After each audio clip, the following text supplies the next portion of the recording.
Hello friends, welcome to Vidya's cooking channel. This is Vidya Lakshmi. Today I'm going to be showing you how I prepared Peri Peri Paneer burger within 2 minutes. So this was such an easy recipe. I used very simple ingredients to prepare this recipe. I've heated a wok on medium flame and added oil to the wok. Once the oil is heated well, here I've combined onion, chili, coriander, tomato. I'm going to add all the ingredients to the oil. I've also used finely chopped ginger and garlic in this mixture. I'll fry all the ingredients till the onion turns transparent. Here I'll be adding cubed paneer. I'll also add peri peri masala, which is easily available in all stores. So I've added the peri peri spice mix. We'll add salt as per taste and we'll fry all the ingredients just for 2 minutes, not more than that. If you fry the paneer more than 2 minutes, it becomes rubbery.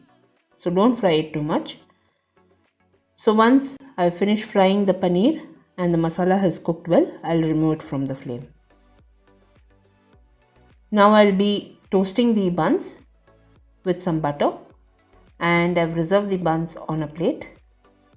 Here I'll be using my sour cream. If you're following my recipes, in the previous recipe video I posted sour cream.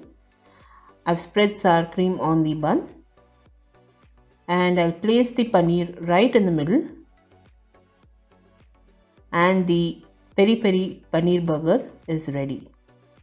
It was that simple to prepare. All the ingredients used in this recipe, a detailed blog post link, my social media handle links will be in the description box below this video. So once I've stuffed the bun with the paneer, I placed the other half of the bun on the top and I served my peri peri paneer burger. Do try this recipe friends and post your comments. If you enjoyed watching this video recipe, give me a thumbs up and subscribe to me for more recipes. I'll be seeing you soon with the next recipe video. This is Vidya Lakshmi. Thank you so much for watching. Bye bye.